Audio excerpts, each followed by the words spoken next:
You have been procrastinating learning how to draw backgrounds since a long time, probably.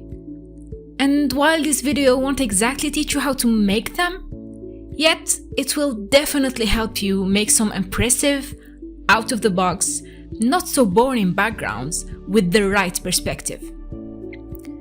But more importantly, this will allow you to make fast backgrounds. You'll be able to go from this to this in 20 minutes or so. In fact, this is less of a drawing and more of a generating background tutorial. This is incredibly useful, especially if you have to draw multiple backgrounds or the same background from different angles. In this video, I'll show you how to do so using the 3D backgrounds option in Clip Studio Paint in 4 steps. The first step is obviously to find the background you're looking for. To do that, you can either use the lateral window right here, go to All Material, then 3D, and click on Backgrounds, or go to Windows, Material, Material Background. Here you'll find a bunch of per default 3D backgrounds like buildings, classroom, houses.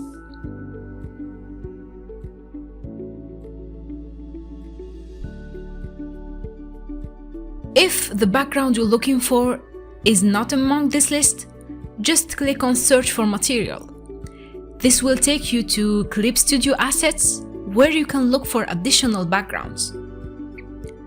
Personally, I made this character some time ago, and while the initial drawing didn't have any background, I thought it would be nice to add one. So I brainstormed a little, and I think that my character, who's holding a firecracker, would make sense to stand like this in a park. So I chose Park in the background list and dragged it to my canvas. Here we have a navigation toolbar to navigate the 3D object as we wish. We can move it up or down, left or right, and change the perspective however we like. Once you have your background, we can move to the next step. Now we will transform this 3D background into lines and screen tones. Go to Layer and click on Convert to Lines and Tones. When this window appears, the first thing you should do is click on Preview to see all the operating changes before agreeing to them. As you can see, this option does exactly what it says. It turns your 3D background into a bunch of lines and tones. Now, the transformation you see is the per default one, and this window allows you to control the lines and tones to your liking. In order to explain all the options here, I'll divide this window into 3 parts, and the first one is about extracting the lines out of the background. The second part transforms the colors and textures into tones. And the third part of the window contains precision tools to enhance your all-over result. Let's start with the first part. Posterizing here means that you can choose to line art the shapes that you want in this background. For example, here I want the main lines only for my final result. So I'm gonna play with the arrows here until I get that. Keep in mind that if you actually want more details, you can click on the empty space here and create even more posterization. This option here allows you to fill random items with black. Usually, it's the darkest item in the background. So if you want more black, just get these numbers up. Here you can modify the width of the line, where here you can choose option 1 or 2 for the edge detection. The edge threshold basically allows you to add more or less details to the already existing lines.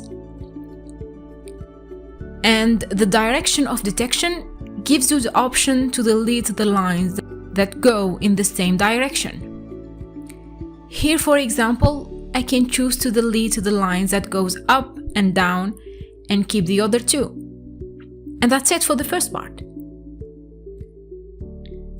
The second part concerns the tones. If you're going to add colors later, you can deselect this part altogether since you won't need it, and keep the lines only. But if you're going for a screen-toned background, you basically have one main option. Same as for the lines, the posterization here allows you to turn the colors and textures into tones. Here per default, you'll have 3 main tones, and using these arrows you can add more of them and control how much of that specific tone you actually want.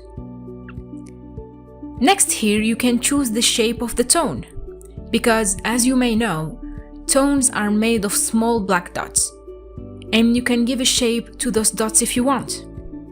It's convenient if you want to bring out the shape itself, like a heart for example, if you're making a romantic scene in a manga. The next option is the one that actually allows you to show the shape that composes the tone. Here, if you drop the frequency, that shape will become bigger, and vice versa. Lastly, you can change the angle of the shape that composes the tone. The change is not really apparent if the frequency is up, but it can change how the tone looks sometimes if the frequency here is down in number. The third and last part of this window actually concerns the line art only. It contains options that allow you to create a better and more dynamic line work. Here first, you can choose between a vector and raster layer, whatever you usually use. Next, you can make the lines wider or thinner. This is different from the previous option, where you could make the lines pop up a little. This allows you to generate really thick lines. This option here detects the shape in the background more accurately in order to create a better line art, while this one enhances them. The depth option is really interesting and handy, I think. It really contributes for a dynamic result. Basically, it allows you to vary the width of the line from the front to the back of the background, helping in creating a sense of depth. For example, this object here is more near the viewer than the barrier and the benches, so it's more heavily outlined than them.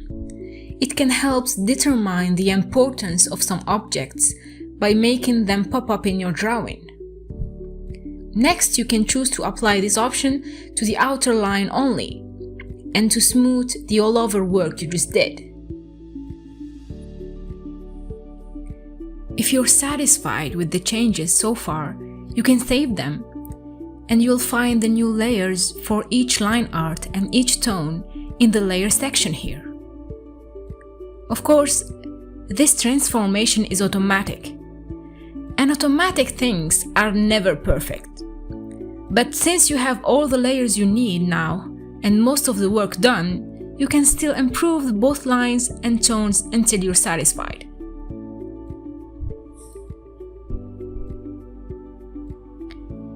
If you were looking for a black and white or toned background only, you can stop the tutorial here.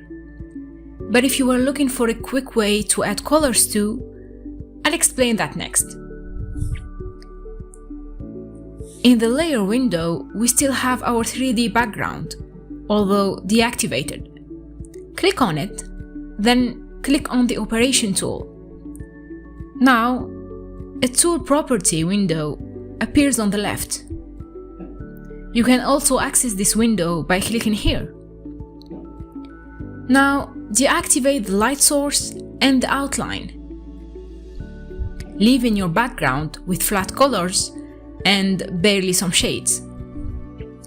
Go back to your 3D background layer, right-click and choose Rasterize. This will pixelize your 3D background and turn it into a simple image. This also means that you can modify your background like any other image. Et voila, your flat coloring is ready. Also, keep in mind that you can change the blending modes of the tones to make them look like shadows over the colors. Once this 4-step completed, you can add whatever you need to achieve that natural look for your drawing. Here, I use decoration brushes to add some grass and trees, and even the sky was pre-made, you guys. So, this is what my final result looks like. And not to sound pretentious or anything, but this really looks like it's out of a professional manga. I really think that Clip Studio did a great job with this option. It's neat, it has a natural look, and it can be done under a few minutes. Before you leave, I'd like to show you guys a quick tip. This is even faster than the previous steps, but the results are not so good.